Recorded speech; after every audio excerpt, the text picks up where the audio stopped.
debating on whether to get myself some, because it is that hot. The pavement is really that hot. But I don't think I'm gonna get them. So I just, Kareem's home, so I have peace and quiet, and I just wanted to talk about something real quick.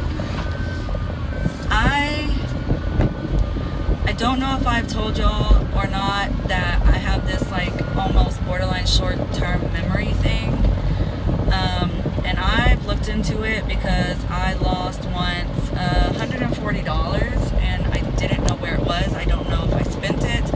I don't know if I hid it from myself, or I just put it somewhere where I thought I could remember it, and I ended up finding it. But right at that point, I googled some things, and I was looking up why I would be losing my memory so bad and so fast. What I read is that the more stress that you have, the more you're gonna lose your memory. Like, say there's like two circles in my brain. One circle is for stress, and another circle is my memory.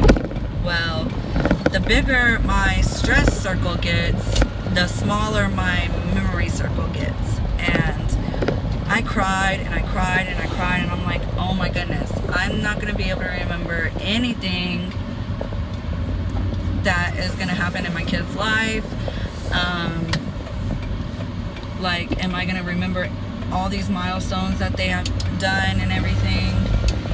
And that's one of the things or reasons why I wanted to make a YouTube channel, so I can remember all these. Yeah, I have Facebook, and you know, we have pictures, but it's not the same. And so I really wanted to make the YouTube channel for one of these reasons. And all my family, and Kareem included, don't seem to understand like how huge this thing is to me. Because like, I'm losing my memory, dude. I'm losing it. I mean, it's not just happened overnight or anything. It's something that I've been having problems with for maybe 2 or 3 years, and it's like, the older the girls get, the more stress I go through and worries and all that. So I think that's why it's getting progressively worse right now. I mean, all my friends and families and stuff like that, or people like that, they would always tell me these secrets, or they could always talk to me. And there's pros and cons with that. Like, secrets, they're like, I can tell you this because you're not going to remember by the end of the night or the next day. And that's true. I can't remember what I did last night. And it's horrible. I really cannot remember. Like, by time tomorrow, I probably won't even remember doing this video. It's that bad.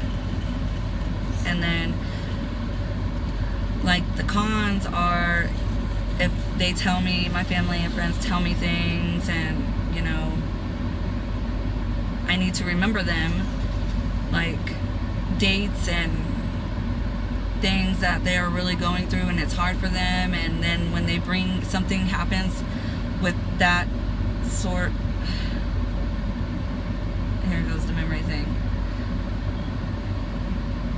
If it's something serious and they talk to me about it, and then something else happens with that same situation, and they need to talk to me again, and they'll be like, okay, well, do you remember? They always start off the sentence or the topic like that. Do you remember when I told you this, or that this happened? And I'm like, no. And so they got to go into the whole ordeal again, and that's like bringing back more pain or sorrow or whatever the case. That's one of my main things that I worry about. And then there is another thing. It's my anxiety. no, I mean, I've been diagnosed in the past when I went through something really traumatic. I've had a lot of stuff traumatically happen to me throughout my life, and one thing is my kids. Like, they can call me a helicopter parent all they want, and it sort of is like that, but I'm like overly possessive. I don't want to say I micromanage everything that they do, but I need to be right there when they do something, whatever. And my cousin Amanda invited us to go to the beach with them yesterday, and it was her and her husband and our 2 kids, and then our cousin and another one of our cousins and some of her kids, and then our friend and her kids. And she was like, well, if you don't want to go, because I don't like going to the beach, because getting the Galveston water, salt sea water out of all 4 of the girls' biracial hair is a back-breaking thing. Like, it's a lot of hair, it's a lot of sea salt water, and it's just a lot of time, and my back kills me when I do that. I break all the girls up in different sections when I wash their hairs anyways, but when we go to the beach and they need to wash that hair out right then and there, it's just a lot of work. So she was like, well, if you don't want to go, at least can I take Jeanette and Samaya, the bigger kids? And, you know, any other parent probably would have said yes, but my uncle, my dad's little brother, my dad's side of the family, we have all been on a shrimp boat my entire life. My dad, my uncle, he owned his own shrimp boat, and my dad was, you know, his mate. So we were always there. We would do that on Saturdays, Sundays when we didn't have school, and we would go shrimping with them, and, you know, separate the shrimp from the fish and the oysters and what crab and whatever. And so I know what currents look like. So my dad's brother was dragged out by a current and he drowned. And he wasn't no child. He was like a teenager. And I don't know if my cousins, because she wasn't on the shrimp boat as much as I was, I don't know. And they have 2 kids. So they each, a parent each had a kid. And Jeanette, she likes to go far out when we have been to the beach years ago. We haven't been to the beach in probably 5 years after my mom had her stroke. And the family came down and we all went to the beach while she was in the hospital. But I don't know, 1, if they know what to look for, 2, what they would do if something happened. I'm not saying I don't trust my cousins with them, because I do. I trust them with my kids' life. We've lived with them once or twice. They've stayed with them plenty of nights and weekends and days because they like going over there. And I don't want something to happen to my kids and it be on somebody else's watch, and then me blame them for whatever happens, if it happens. I'm not saying that it would happen that specific day that they go somewhere with them, but it's just in case. And I have anxieties with a lot of things. And yeah, the kids is one of the main thing. Like, Kareem wants to take them to St. Croix, where he's from. But you gotta do a plane with that. And I won't let my kids fly on a plane right now. I feel like I would have the bad luck to where the plane would malfunction or do something and I wouldn't be on the plane to get my kids. And I really don't trust that sort of thing with anybody. Like, I don't even like Kareem driving with the kids in the car when it is raining. But still, I just feel like, and another anxiety thing is zombies.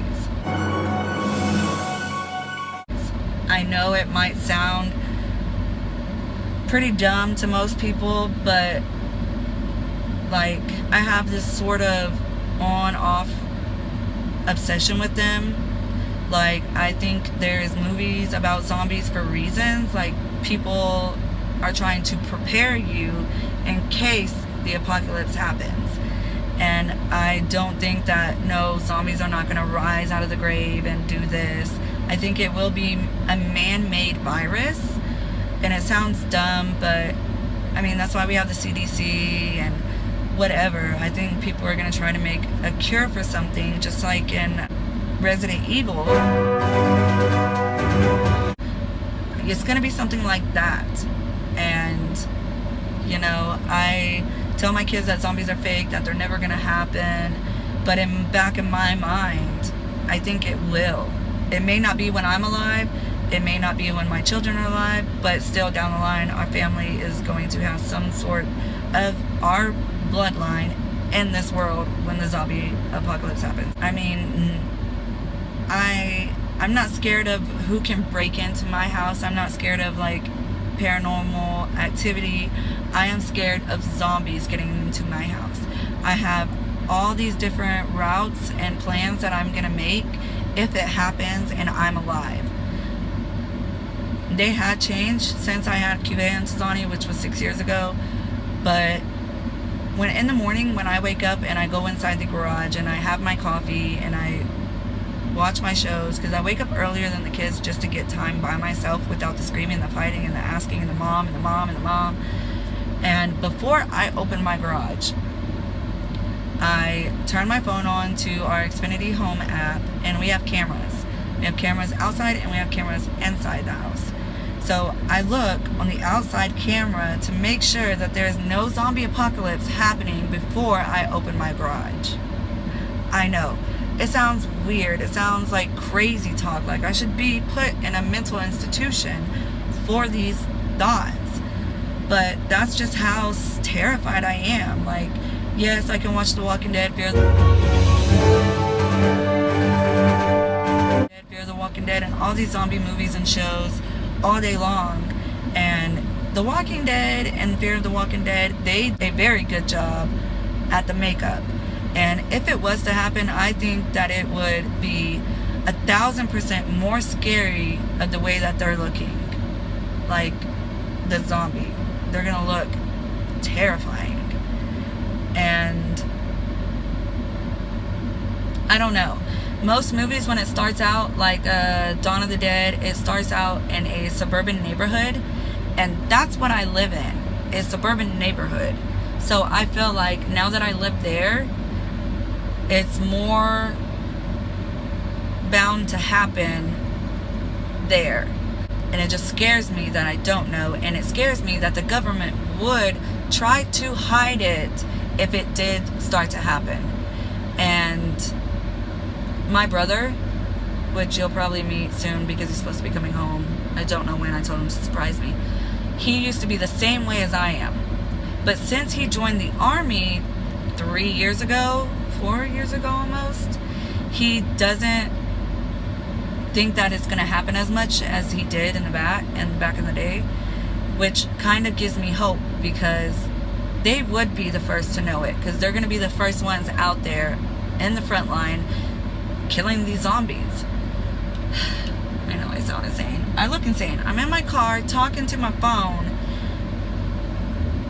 and I'm talking about zombies. The zombie apocalypse happening. I'm all the way crazy. But that's another one of my anxieties that I have. And people think I'm absolutely crazy that I think that that's going to happen. So I just wanted to let y'all know. And that everybody in this little country town is staring at me. Alright, it's 8:30. I need to get inside, get this ice, and get these shoes, and